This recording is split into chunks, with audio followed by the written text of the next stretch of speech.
Hello again. Welcome to week 16. It's the Fantasy Sultans. He's the Hall of Famer Mike Scheck. I am Tripp Rogers. It's also the most wonderful time of the year. The time for giving. The time for insults. It's Fantasy Festivus. Yes. We grabbed the aluminum pole out of the crawl space, and we are ready to go with our Fantasy Festivus tonight. Remember the scene in Wedding Crashers, and they go, "It's wedding season." Yes, that's the excitement. However, we'll get to that in just a second. We'll have the airing of grievances. I'm going to move the poll because it's distracting. I know. You and I think of the same, like that tinsel's getting distracting over there. Yes, the poll is just getting distracting. I find Tistel distracting. Okay, Frank. Of course, we talk about week 15, and the first thing we got to mention is Patrick Mahomes going down. Even though the Chiefs have flamed out, Patrick Mahomes was still a serviceable quarterback for a lot of people. And there are people who are playing in the playoffs this week who are like, uh-oh, what am I going to do? Now, if you have a good backup, you're going to be okay. But the problem is not everybody has a good backup, and you're saying to yourself, oh, what can we do? Oh, Fantasy Sultans, what can we do? Well, that's what we're here for. We're going to help you. But again, Mahomes' injury really throws, it throws folks for a loop. It provided you, and it happened at the end of the game, so you still got majority of his points last week, even though the Chiefs lost. But that's still going to be tough to overcome. Yeah, I mean, that's a huge loss for the Chiefs. I mean, you take a look at their situation. I mean, they were hanging on by a thread to begin with, and Patrick Mahomes was the leader of that offense, and that injury does hurt. I think about it long term. Doctors say that the recovery time is like 9 or more months. You look at the timeline there, that's like September. I wouldn't expect him to play in the preseason next year. In fact, I don't even know if he's going to play for the first regular season game. They say, it depends on the recovery time, but we could be looking at worst case scenario that he's out more than half the year next year. Now, I don't know if that's going to happen or not. He might be ready and fully ready to go, for his redemption tour. But I just don't know. I mean, it's one of those scenarios that it's just going to be a wait and see how he progresses in the offseason. And it's a huge loss for the Chiefs. I'll jump on it. I'll make this prediction now, and I'll go on record saying this. I think Mahomes starts the year on the PUP list. I think he's going to miss the first 4 games. Now, I could be wrong. And again, remember Burrow, they said was going to be out for at least 3 months, and he came back after 2. So you never know what's going to happen. I know Mahomes is going to be motivated, but the question is going to be what kind of team is he going to have, because Kansas City obviously is going to have to reload. They've got to make some changes, both sides of the ball. And they'll have a good draft pick. They'll get a good draft pick. Oh, yeah. First time in a while. Yeah. First time in a while they've had a good draft pick, except for trades, obviously, because the Chiefs have been so successful. I mean, they've gone to 7 straight championship games in the AFC, and that's nothing to sneeze at. That really is nothing to sneeze at. So anyhow, that's week 15. Now we move on. Fantasy Festivus. We start with the airing of fantasy grievances. We've got a lot of them. Hall of Famer lead off. Yeah, Jacksonville wide receiver Brian Thomas Jr., you stink. 35 receptions, 535 yards, 1 touchdown, 1 game with 20-plus fantasy points, otherwise mediocre numbers. Your primary issue has been drops. Yamahama. Quiet, Terry McLaurin, you'll get yours. But back to Mr. Thomas Jr., if you could only gotten the dropsies under control, maybe you wouldn't have been on this list. So much for your breakout rookie season last year. We'll stay in the receiver category. Here we go. Terry McLaurin in Washington. You stink. You had a long off season where at one point looked like you played your last snap with the Commanders. Fortunately, you secured a 3-year, $96 million contract extension right before the preseason. Coming off an NFC Championship game appearance, your team was looking like it was about to prove something to go for the Super Bowl. Well, the closest thing your team got to was the Toilet Bowl. Early on in the season, 7.2 fantasy points per contest compared to 15.8 that you had last year. You had double digit points, but only in 4 games. Too bad you couldn't stay on the field this season either. Next up, tight end Mark Andrews in Baltimore. You also stink.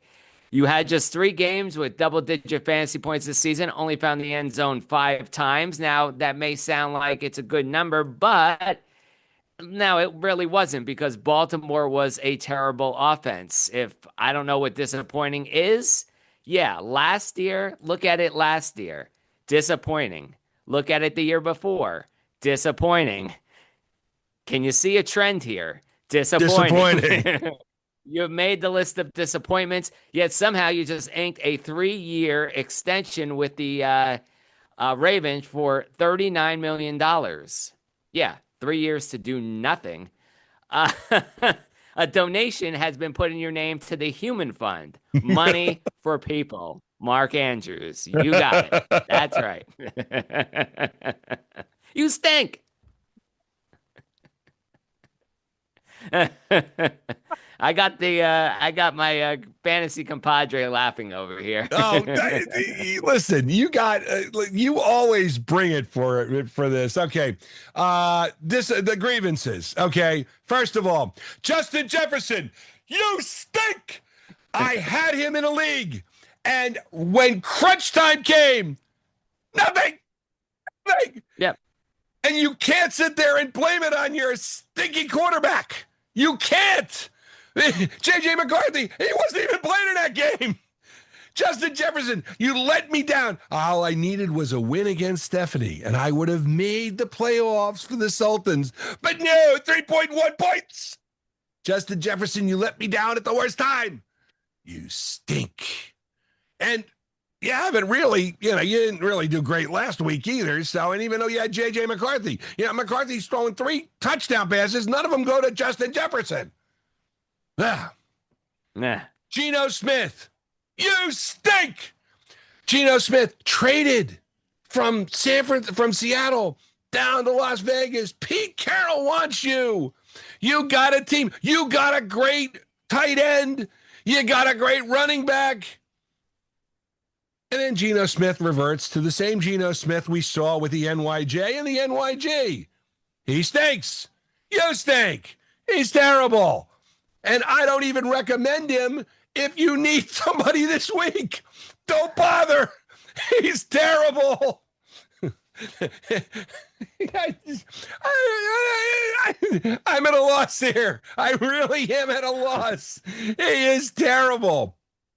And last but not least, in my list of fantasy disappointments, and I said I wasn't going to put injured players in here, but I'm going to have to. Tyreek Hill. Oh, boy. How many people drafted Tyreek Hill thinking, oh, this guy's going to be great? And he starts off, but then again, Miami started off, and then Hill gets injured.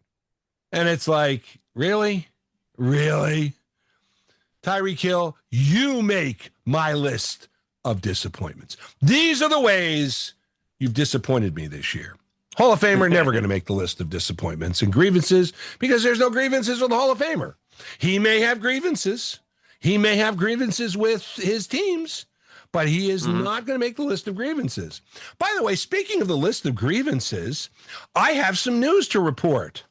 I do believe it was on this program last week that we said Mac would do a first-round flameout in the Best Buy League.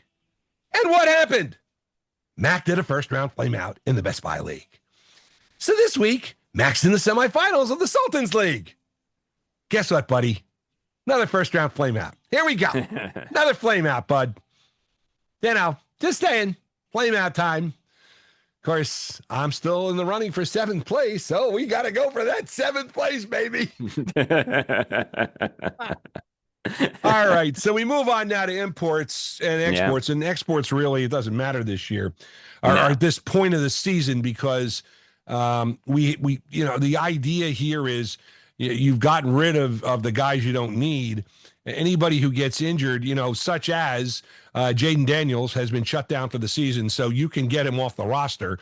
But again, if you have him on IR, it doesn't matter. I mean, get rid of him because in a redraft league, you're not going to have him. In Dynasty League, of course, you want to hang on to him, but you don't need him. And Patrick Mahomes, same thing. You let him go. But Mike, I mean, you need some substitutes here. You need some players to fill in. You need something to win your league. Mike, what are you going to do?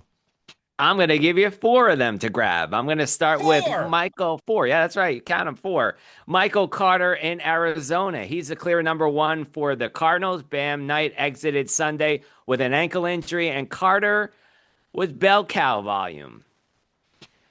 18 touches for 94 yards. Keep an eye on his ailment this week. Carter, though, should be one of the most sought-after pickups with Atlanta Claus coming to town this week. All right, let's go to wide receiver Jaden Reed in Green Bay. The Packers, a bit of a mess after Christian Watson last week left the game. He had a chest injury. Now, it's really not significant, but it could limit his playing time. And if it does, Jaden Reed could be in line for a big beneficiary. 5 receptions, 55 yards last week, tied for the team with 6 targets, one of 3 receivers, the top 50 receiving yards, and the most of his production coming after the catch, by the way. Reed has combined to see 10 targets in 2 games since returning from a collarbone injury and should remain a key playmaker in the Packers offense in the final few games of the season. Tight end Dawson Knox for Buffalo. He's another import. 3 receptions, 37 yards, and 2 touchdowns against New England. Now, Knox had tied for the second with fellow tight end Dalton Kincaid in catches. He was targeted while also checking in with the runner-up in receiving yards. He now has at least 3 receptions in 4 consecutive games, only rostered in 8% of leagues, so that's good news. You may find him across the board, and he would be a good pickup. Here's another good pickup. Streaming defense alert. Houston's defense.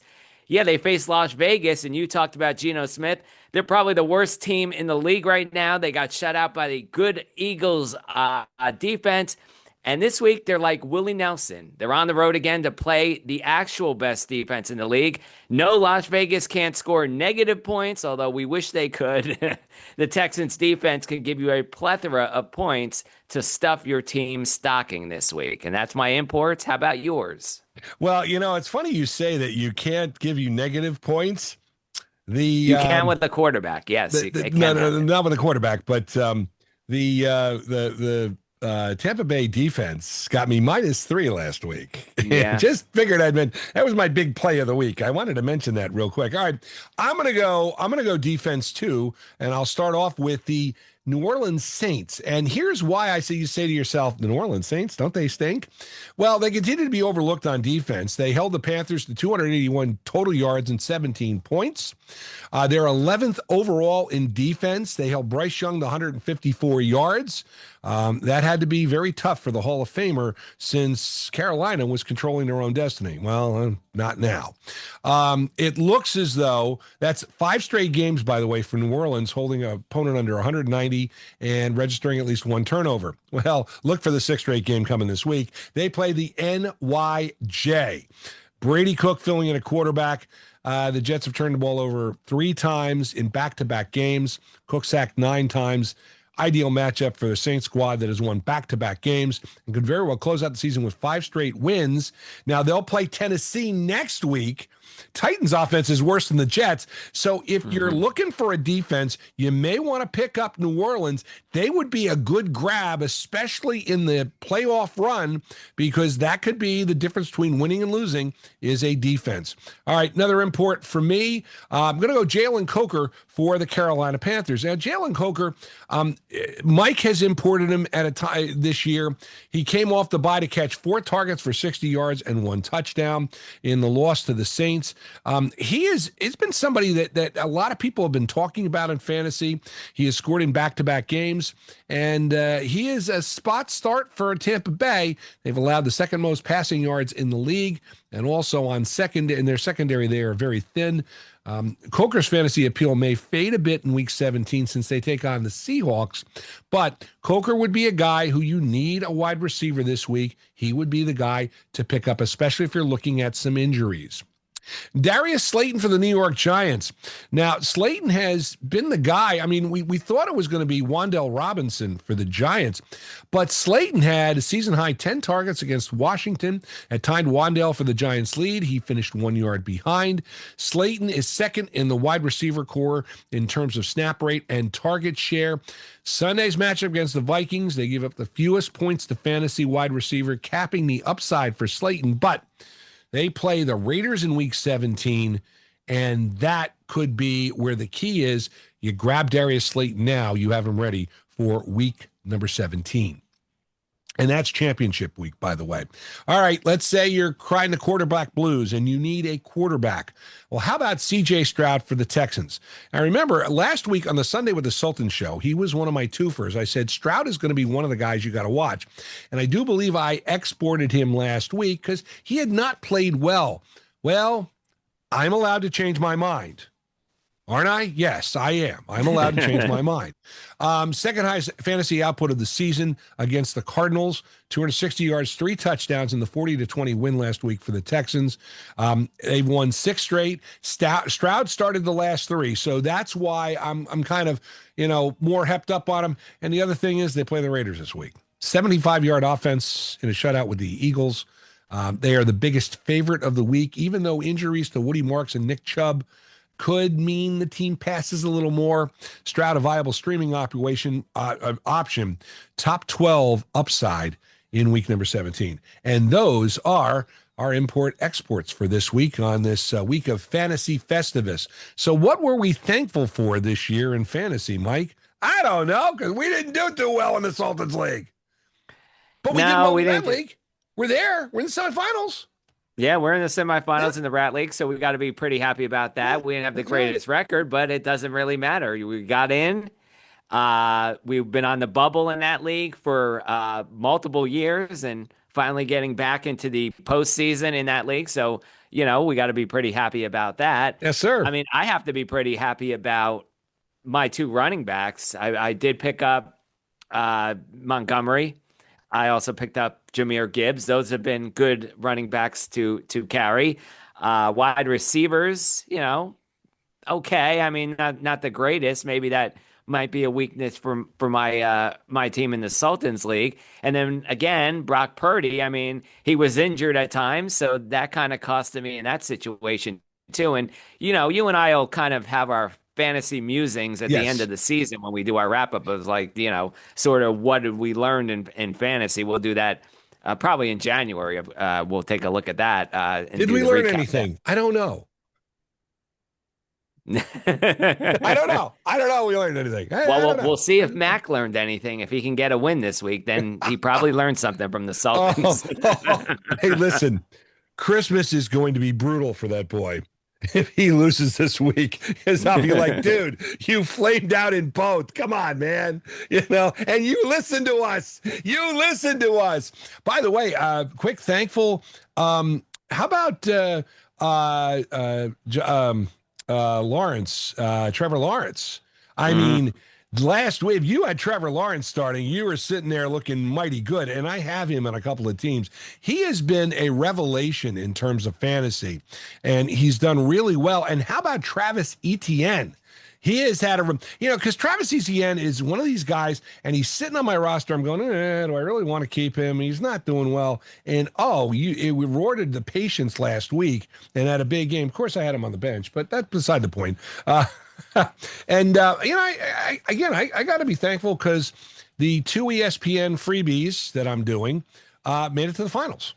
Won both games, close, 8-10 points. So I'm in the finals there. And I have an exciting 7th place game against, my buddy Jeff this week as we continue to strive for seventh place. And oh, guess what? I get to play my daughter again in the Sultans League. Again.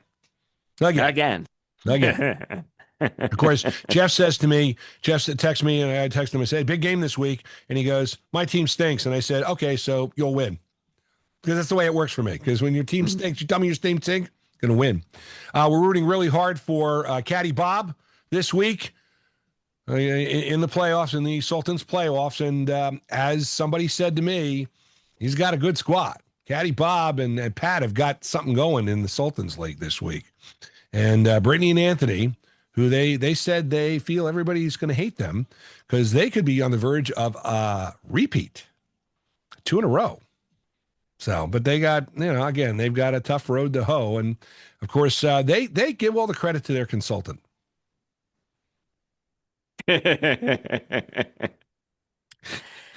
No words. The consultant will take a fee. No words. No words. No words. No, the consultant will say that he did lots for them and nothing. No, the team I consulted this year, we went down in flames again. So, yeah, what are you going to do? Well, listen, there's not much you can do. You get to this point, you want to get to this point.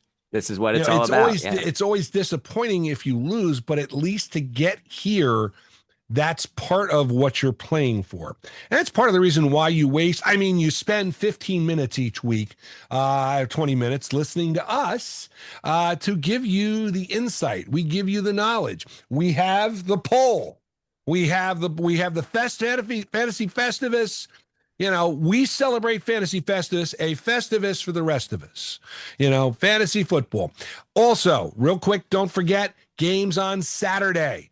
So you're going to need to make sure your lineups are set for the 2 games on Saturday, 5 and 8 o'clock. They're both on Fox, which is interesting. And of course, there will be Saturday games going forward for the next couple of weeks in terms of fantasy football. Just keep that in mind in addition to the normal Thursday. And of course, we got Christmas next week. So we'll drop the podcast on Christmas Eve.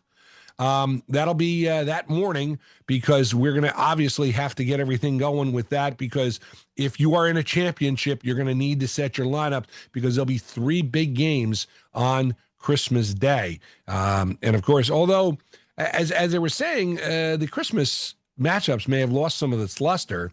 Well, it hasn't lost any luster in fantasy football because it's championship week. I mean, it's great. It's the biggie, right, Mike? Oh yeah, that's what you want to be in it. You got to be in it to win it, and that's the big one. Yeah. And one of the ways you get in it is by listening to us, the Fantasy Sultans. Don't forget Sunday with the Sultans, 11 o'clock in the morning on FoxSportsNewJersey.com and the Fox Sports radio stations in New Jersey, which you can catch in Toms River and in Central Jersey also. And of course, we are here each week to help you. He is the Hall of Famer, Mike Sheck. I am Tripp Rogers. We thank you for joining us. We wish you a very Merry Christmas. But then again, we'll do that next week. So why am I saying Happy Festivus? That's what I need to say. Happy Festivus. The Festivus for the rest of us. We are the Fantasy Sultans. And you are not. But you know what, Tripp? I got to say, this holiday is a little out there.